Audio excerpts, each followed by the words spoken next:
जय श्री राम दोस्तों, welcome back to my channel. आज है मेरा भारत भ्रमण का 37वां दिन और मैं आज आपको ले जा रहा हूँ हल्दी घाटी। ठीक है, अभी हम लिफ्ट के लिए रुके हैं। दोस्तों पहला लिफ्ट मुझे भाई से मिला है और काफ़ी दूर तक छोड़ेंगे भाई, चलो उनको धन्यवाद। दोस्तों इसके बाद मुझे 7-8 किलोमीटर का लिफ्ट इन भाई साहब ने दिया, तो इनको दिल से धन्यवाद। और फिर मुझे अभी और भी 7-8 किलोमीटर जाना है। कितना kilometre? 3 kilometre. 3 kilometre Haldi Ghati? 3 kilometre. ठीक है, चला जाऊंगा मैं लिफ्ट लेके। ठीक है, धन्यवाद भाई। यार एक अंकल से लिफ्ट मांगा था, वो तो रुका के चाय पिलाने लगे। धन्यवाद अंकल। दोस्तों हल्दी घाटी के 3-4 किलोमीटर पहले एक महाराणा प्रताप चौक आता है, ये देखो। और मैं वहीं पे खड़ा हूँ और फिर अब मैं चल रहा हूँ तो हल्दी घाटी। और दोस्तों मेरी किस्मत देखो, एक भाई साहब मिले हैं जो टीचर हैं, वो चीज़ों का गहन नॉलेज रखते हैं और मुझे भी बताएंगे। और आज मैं इनके साथ ही घूमने वाला। ये देखो बादशाही बाग खमनोर, जहाँ पे अकबर की सेना वगैरह रुकी थी, सर ने ऐसा बताया। अब हम आपको अंदर दिखाते हैं। ये राष्ट्रीय स्मारक भी है। चलो अंदर आ जाओ। आवर हेरिटेज आवर ग्लोरी, बादशाही बाग। देखो दोस्तों इस बाग में तो अभी कुछ खास है नहीं, ऐसा दिख नहीं रहा, लेकिन ये राष्ट्रीय स्मारक है, इस वजह से यहाँ पे थोड़ा खास हो जाता है। क्योंकि बादशाही बाग वो क्षेत्र है जहाँ पर हल्दी घाटी के साथ साथ लड़ने में कठिनाइयों को महसूस करने के बाद मुगल सेना ने सबसे पहले अपना शिविर स्थापित किया था। इस स्मारक को भारत सरकार द्वारा राष्ट्रीय महत्व केंद्रीय संरक्षित स्मारक घोषित किया गया। और कुछ तो है नहीं भाई, ये देख लो चारों तरफ कुछ है नहीं, बस ये है कि दोनों तरफ से पहाड़ों के बीच में घिरा हुआ है, तो ये काफ़ी अच्छा लग रहा है, हरा भरा है और साफ़ सुथरा है। चलो अब हम यहाँ से भी आगे चलेंगे। ठीक है, चलो सर चलिए। तो ये हल्दी घाटी का दर्रा जहाँ पे अकबर और महाराणा प्रताप के बीच भीषण युद्ध हुआ था। और उसके युद्ध के बाद यहाँ की मिट्टी जो है देखो, ये पीले कलर की होने लग गई थी। और जो वीर शिरोमणि है, उन्होंने अपना देश का, अपने राज्य मेवाड़ का भाई इज्जत रखा है। सबसे पहले मैं बता दूं कि मैं जब से यहाँ आया हूँ और इस कहानी वगैरह सुना हूँ महाराणा प्रताप की, जब से मेरे खूनों में भी उबाल आ गया है कि भाई अपने वीर शिरोमणि महाराणा प्रताप इतने शूरवीर थे कि अकबर की सेना को मार मार के 6 किलोमीटर दूर तक भगाया। अब इसके बारे में मुझे ज़्यादा नहीं पता, तो एक भैया मिले हैं जो मेरे साथ हैं कब से, मैं उनसे पूछूंगा और वो बताएंगे सारी बातें। बताओ भैया आप। हल्दी घाटी का दर्रा है और यहाँ पर जो है 18 जून 1576 को युद्ध स्टार्ट हुआ था। महाराणा प्रताप और अकबर के सेनापति मान सिंह के मध्य गुरिल्ला वारफेयर पद्धति से ये युद्ध लड़ा गया। गुरिल्ला वारफेयर युद्ध पद्धति का अर्थ हुआ कि छिप करके लड़ाई करना, क्योंकि महाराणा प्रताप के पास बहुत ही कम सैनिक थे और अकबर की सेना के पास बहुत ज़्यादा सैनिक थे, तो वो हुआ था। और पहले यहाँ पर ये जो सड़क दिख रही है, ये यहाँ पर ये सड़क वगैरह नहीं थी, बाद में काट कर बनाई गई थी। और पहले तो ऊपर तक वहाँ तक ही था, फिर काट कर ये यहाँ से सड़क बना थी। इधर पंचायत समिति मुख्यालय है जो कि खमनोर है, और इधर आगे महाराणा प्रताप की गुफा है और उनके घोड़े की वो छलांग मारी वो पीछे है, लेकिन उनके घोड़े की वो है स्मारक है। और हल्दी घाटी संग्रहालय इधर आगे ही है। मैंने सुना है कि टोटल यहाँ पे जो अकबर की थी सेना, वो 20,000 थी। और 30,000 थी शायद, 30,000 या मैं जो फैक्चुअल करेक्ट। महाराणा प्रताप की थी वो 6,000 थी। हाँ ऐसा ही था, कम। और महाराणा प्रताप अपने सभी जातियों धर्मों के लोगों को लेकर लड़े थे। और उधर से मान सिंह जो हिंदू राजा थे और भारत के ही थे, और वो सेनापति बन के आए थे। हाँ बिल्कुल, कई वो राजा थे तो वैसे। कई राजा थे, जैसे हार के बाद भी मुगल 6 सालों तक लगातार प्रहार करते रहे। और एक बार बहलोल को ऐसा महाराणा प्रताप ने मारा था तलवार से कि उसके घोड़े के साथ उसका पूरा शरीर कट गया था। आपने सुना होगा जरूरी है। अब दोस्तों हम यहाँ से भी आगे चलते हैं और आगे चल के आपको और कुछ चीज़ें बताएंगे, और जो बाकी रहेगी ये चीज़ें वो हम जाके आगे बताएंगे आपको। ठीक है, अब दोस्तों हम महाराणा प्रताप के गुफे पे आ गए हैं। अब आपको यहाँ से दिखाने वाले हैं ये गुफा, अब अंदर ले जाके दिखाने वाला। और भैया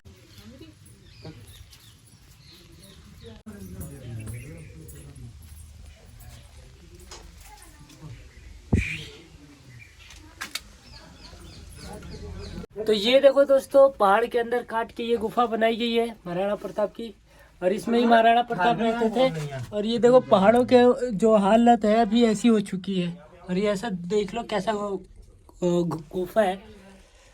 चलो अब इससे बाहर निकलते हैं हम। बस ये देख लो बाहर का, देखो कुछ यहीं पे महाराणा प्रताप हमारे छिप के वनवास के दिनों में रहते थे अकबर से लड़ाई करने के लिए। यहीं पे उन्होंने तैयारी करी है। देखो इनके पहाड़ों की क्या हालत हो रखी है अभी। और दोस्तों यहाँ पे एक झरना मिल जाएगा जो 24 घंटे 24 महीने तो 12 ही होते हैं, तो 12 महीने हमेशा बहता रहता है। यहाँ भोलेनाथ की शिवलिंग है। और यहाँ पे ऐसा कहा जाता था कि यहाँ पे जो महाराणा प्रताप थे यहाँ पे पूजा वगैरह करते थे, बैठते थे। ये मेन गुफा नहीं है जहाँ पे उन्होंने रणनीति वगैरह बनाई थी, लेकिन यहाँ भी रहते थे। गुफा वनवास के दिनों में यहाँ पूजा पाठ करने आते थे। ये गुफा भी काफ़ी बड़ी है, लेकिन इसमें चमगादड़ वगैरह रहते हैं तो इस वजह से बंद कर दी गई है। ठीक है, अब दोस्तों हम इससे भी आगे चलते हैं। हम जहाँ पे जा रहे हैं वहाँ पे चेतक घोड़े की समाधि है। और कुछ है भैया? और कुछ जाके पता चलेगा है कि नहीं है। ठीक है दोस्तों, अब हम आ चुके हैं चेतक समाधि बलीचा। अब हम इसके अंदर ले चलेंगे। आपने बहुत सुना होगा चेतक के बारे में, हम आपको और बताएंगे कुछ। आप सब ने और मैंने भी किताबों में हमेशा पढ़ते आए हैं कि चेतक एक महान घोड़ा था और बहुत प्रिय था। आज हम उससे तो नहीं देख पाएंगे, लेकिन उसकी समाधि को देख के उसके बलिदानों को याद करेंगे।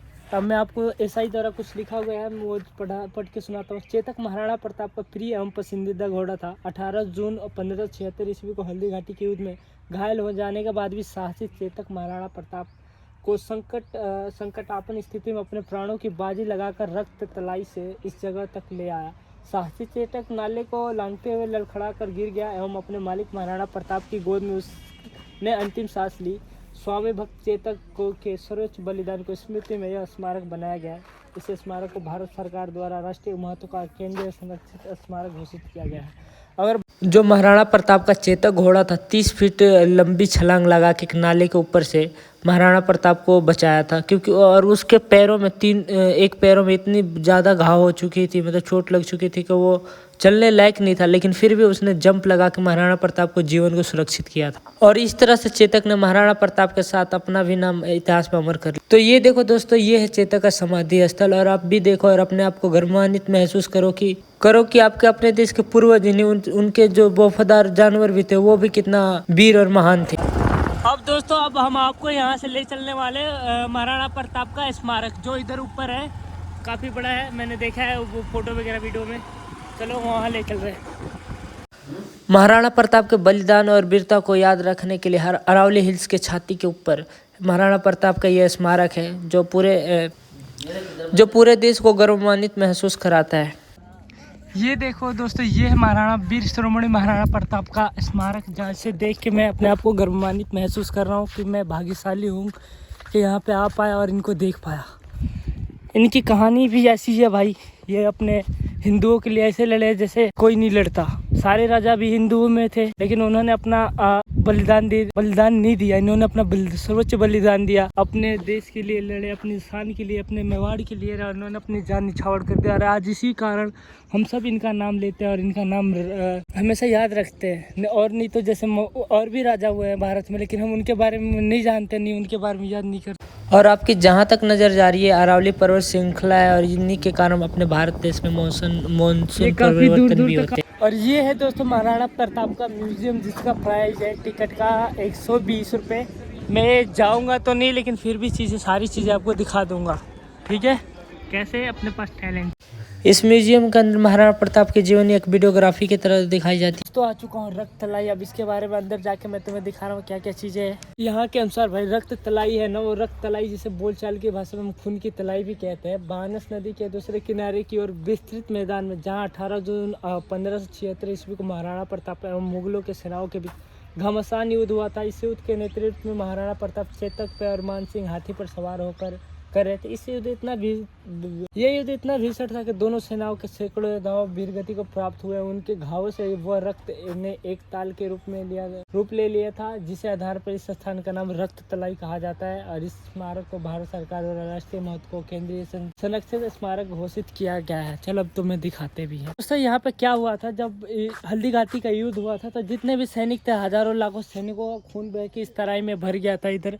और जब खुदाई करा ना सही ने, तो ये यहाँ पे लाखों हजारों तलवार मिली थी। ये तराई देख रहे हो भाई, इस तराई पे लाखों हजारों सैनिकों का खून मिला था जो उस युद्ध में भाग लिए थे। उनका जो शरीर था उन पे लाखों जो घाव लगे थे, उन शरीरों में कितने कितने घाव लगे थे। उन घावों से जितने भी रक्त बह रहे थे इस तराई में आके जमा हुए थे। और इस तराई में ना लाखों हजारों, जब खुदाई हुई थी एसआई द्वारा, तो हजारों लाखों यहाँ पे तलवार मिली थी।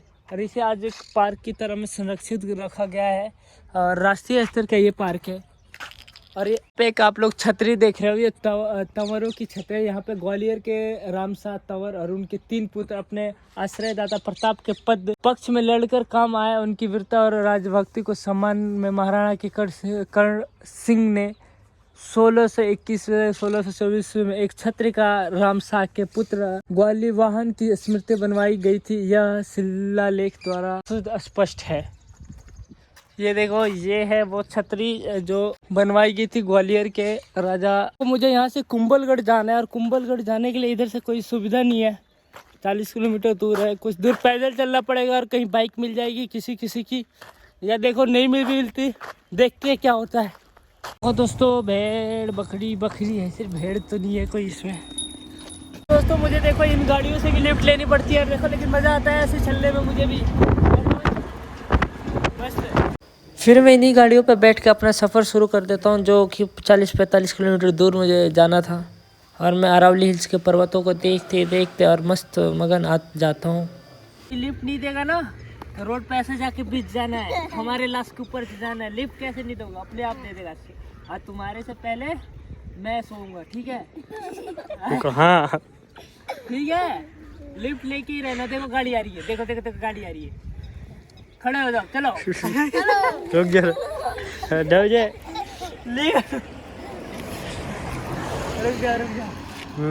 ला भैया बस।